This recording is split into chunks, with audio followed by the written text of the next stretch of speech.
Welcome into the latest edition of Extra Time. We have Frank Leboeuf. We're happy to have Stewart Robson back with us in the studio. Live and in person. Yes. Oh, What a pleasure for me. Oh. Yeah. We were sitting in the studio before the show. Kay was bringing water for Robbo. You're just stirring the pot. Never. Not once. Not once. Frank got annoyed. I was Frank got complaining annoyed about. that I helped Robbo. I was complaining about because you never you brought me any water when I was in the studio. So you have your favorites, and that's what it is. Am I your favourite? Clearly. Oh, clearly. Actions speak louder than words, I say. It would appear so. You never ask, Frank. Oh, God. Oh, Jesus. Well, Robbo, did you ask Robbo? Did you ask? No, I didn't ask. She just said, would you like a water? And I said, yes, please. You know who didn't jump up to get him one? Shaka. Frank, it all started off with me saying Shaka's not a team player because he went and got himself a water and didn't get anybody else any water. No. I got the water beforehand. Now, you know what? I had Dan. He brought some water, but to throw me the water in the face, not for me to drink it. OK. Why doesn't the board, I'm assuming the board's other guys, why doesn't the board rate Vini for the Ballon d'Or? He was excellent for 3 out of 4 tournaments in the season and nominated of player of the team in 3 of them, winning 2, the UCL and the Super Cup.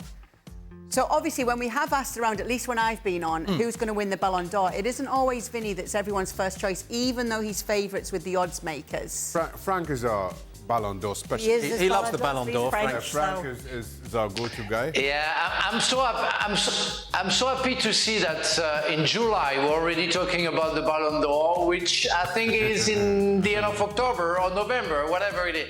But whatever, let's start. No, I really think that success make you possibly the next Ballon d'Or. And for me, if I calculate right, there is one guy who did better than Rodri, that some of us say should win, or Vini. It's Carvajal. Oh, he won't please people. The guy doesn't look nice. He look nasty. He's sometimes a dirty guy, tricky, but he won everything. So why he's not getting the Ballon d'Or? Well, he plays right back, not fancy. So you're proving the point of the person who's questioned why the board does not rate Vini for the Ballon d'Or. Who have you got, Robbo? I would go with Rodri, personally, because I think he dominates games. He's been unbeaten for he's only beaten in one game, and that was the cup final. He's an inspiration for his team, and an inspiration for his country. Without him, Man City wouldn't have won the title, I don't think. Without him, Spain wouldn't have won the European Championships. I just feel, coming into this summer, the discussion was whoever had the better international tournament, Jude Bellingham or Vinicius Jr, would win Ballon d'Or. And both were disappointing. Listen, while England got to the final, I don't think Jude or England had that good a tournament. Brazil go crashing out in the quarters. And Vinicius suspended for one of the 4 games that Brazil played. And yes, could have gone so differently, the penalty against Colombia, etc. But it was disappointing. And then all of a sudden, it opened up the conversation around Rodri. Spain going and win the tournament. And then you look back and you say, well, City got knocked out of the Champions League by the eventual winners, and that was on penalties. And given Rodri's contributions for City all season long, all of a sudden now, it looks like he's kind of jumped. I think he's going to agree with me here. I am. When we spoke about it a few days ago, I'm like, right now, I'm thinking Rodri. Before the Euros or the Copa, it was a 2-man panel, Bellingham or Vinicius. But because of how poor it was, you start to reassess. Look at Frank so desperate to talk more about the Ballon d'Or. Shaka, I have a question, Shaka and Robbo. It seems to be a joke when I talk about Carvajal, but really, what do you have to complain about Carvajal having the Ballon d'Or? Nothing. Because you are just talking about people having bad tournaments, whereas that guy had never had a bad tournament, had a good season, won everything, so why not Carvajal? No, I tell you, the discussion around Carvajal, well, I admit has merit. It reminds me of the conversation well, it would be 3 years ago now, with Jorginho. Given the Chelsea that's the year Chelsea won the Champions League, European Championship, Italy go on and win the Euros. But when you think of both Chelsea that season and Italy that summer, Jorginho wasn't top of the tree for either. And while yes, in terms of trophy haul, he outpaced everybody. And similarly with Carvajal, yes, absolutely outstanding, no question, for both Real Madrid and Spain. But then when you talk about who are Real Madrid star players, who are Spain's top players, Carvajal just finds himself a little bit down the list. And so it's just kind of history repeating itself in that regard for me. This is our pre-season Ballon d'Or chat, given that it is July, Frank. But we were wondering if you would like to do a Ballon d'Or power ranking every week for us. We think that's got your name written all over Me too. it. That's what the world wants. Okay, next time I come, you bring me water and I start ranking everything you want. She'll bring you wine, Frank. Never mind. There'll be no water. Yeah, Don't worry, forget Frank. that then, don't worry. Who even cares about Ballon d'Or power ranking You're not anyway? Robbo. Robbo, Chelsea, Man United, Aston Villa. Rank these teams in terms of where they will finish in the upcoming season. Who is it? Chelsea, Manchester United and Aston Villa? Yes. I'm going to go with Manchester United, just not because they're going to have a great season, but they're going to be the best of those three. I think it will then be Chelsea, who will be very close behind them, and they will be a much improved Chelsea this season. And then it will be Aston Villa, who I think did brilliantly to get in the position they got last year, but won't be able to maintain that. So that's my way of looking at things. Shaka, for once, isn't going to agree, I don't think. No, I'm not. My only concern around Villa in that three is exactly what happened to Newcastle last season. Competing in the Champions League, how does that test your squad? But of the three, pound for pound, I think Villa are the best team and best squad, arguably best coach as well. I just wonder how competing in the Champions League first time around, how that affects you. I'm just still not at all sold on Chelsea. OK, give me 1, 2, 3 then. I'm reluctantly going to go Manchester United 1, and only because of my concerns around Villa and the Champions League. I'm reluctantly going to go Manchester United, Aston Villa, Chelsea. 1, 2, 3, Frank? I hate knowing that some Chelsea fans think that I hate Chelsea. So Chelsea, right? Yeah. Well, where's this going? Where are you going with this, Frank? Oh, well, you know, I'm going to be completely Chelsea first.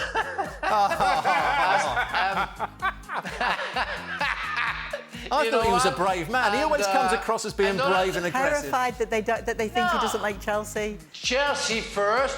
Don't ask me why. And after Aston Villa second, because Aston Villa, they have a very, very good team. And I still don't know where to go with Manchester United, because they have the same coach, they seem to have the same team, so why they would be better? So, yeah, so Chelsea, Aston Villa and Manchester United. I thought he was going to say Chelsea, Chelsea, Chelsea. See, Yeah. if he loved Chelsea, That's he a would song, have just isn't said Chelsea, Chelsea, Chelsea. Chelsea. This is just for you, Robbo. How many goals will Haaland score this year? Haaland will still score goals. Yeah. I'm not sure he's going to play well in the general terms of the game, but he'll still score goals. He'll probably score at least 30, I'd say, 32. Oh, that's easy. No, he had a poor season and scored 38. Come on, Robbo, be braver than that. Goals. League goals is a question. All right, so league goals. League goals. This is all comp. This is all comp. This is all comps. All but comps. So okay, 32 league goals. 32 league goals. All right. Mr. Robson, That's where it. do you think Nkunku plays under Enzo Maresca this season? I think he's at his best if they play a front three and he plays on the right or left-hand side of a front three. I don't think he's an out-and-out centre-forward. Whenever I'm seeing him play at his best, he's been what they would call in my day an inside right or an inside left, if you know what that is. So he'd be advanced from the midfield positions, joining a front player, making runs beyond the front player, occasionally going wide, but making runs into the box. I think that would be his best position. Would you rather be a star for Saints or a squad player for Man City if compensation is the same? Shaka. A star for Saints or squad player for star for Saints. Southampton. Yeah. Absolutely. You want to play. You want to play. You want to be the star player. And live on the south coast. Well, No, but we're trying to say about Manchester exactly. We're trying to say about I'm a Manchester. northerner. What would I Yeah, be but saying this is- about the north? Come on, guys. That's the south coast of England. It doesn't mean anything for me. English Riviera. there was a rumour going around, Frank, that you never played outside London. You didn't like the weather anywhere else in the country. That's the same weather everywhere. It rains. It rains all day long. So leave me alone with the weather in England. Oh, God. All right. What is a player that you feel... Oh, South this Coast. is a good one. What is a player that you feel started off great but didn't achieve his full potential and experienced a stark downfall? A similar path to Shaka going from a Maserati to a hybrid.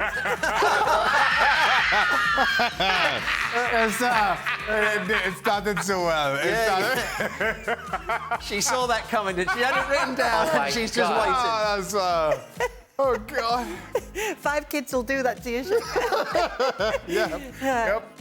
Yeah, Maserati. All right, so we've got to start with you then, Shaka. Oh, God. Oh, Jesus.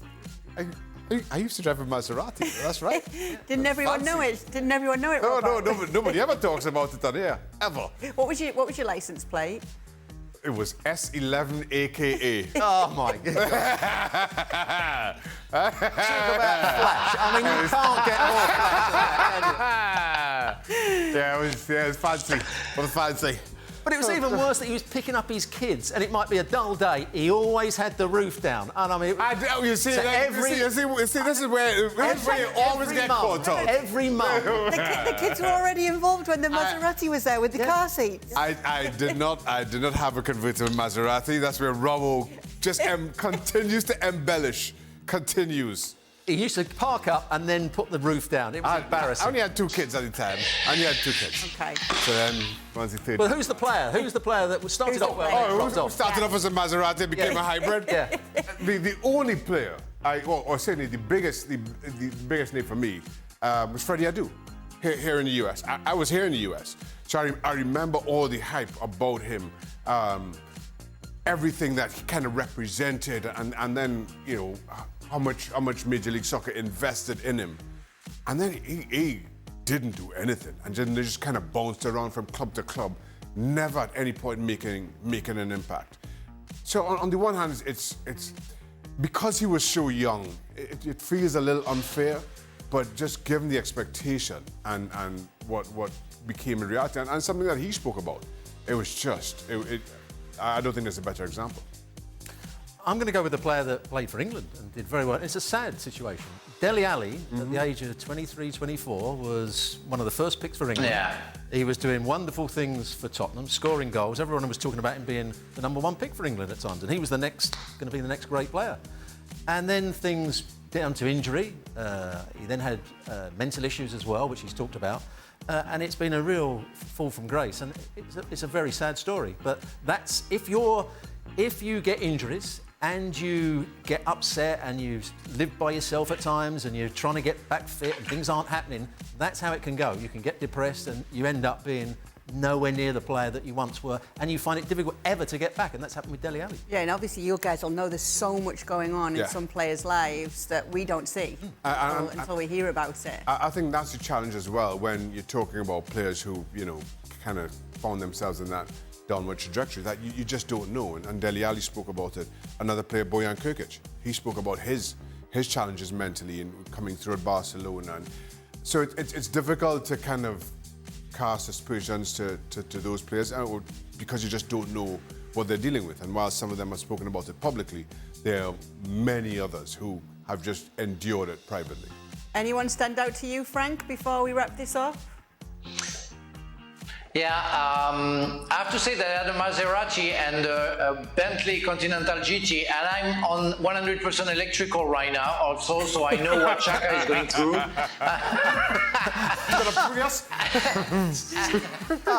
He's even more flash than Shaka. Yeah, no, but we tried to get green. That's what it is with Shaka. That's what it is. So, but talking about players, we have a big example in France. His name is Martin.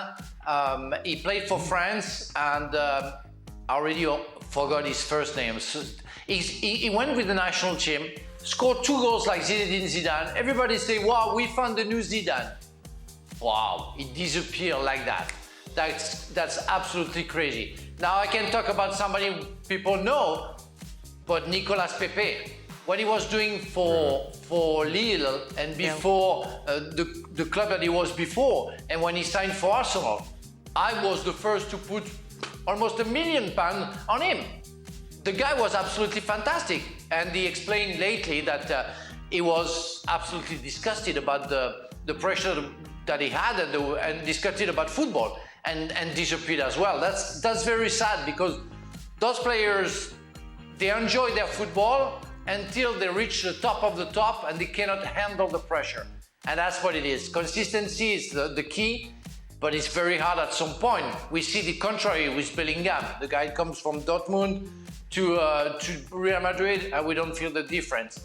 That's how human beings can deal, and some others cannot.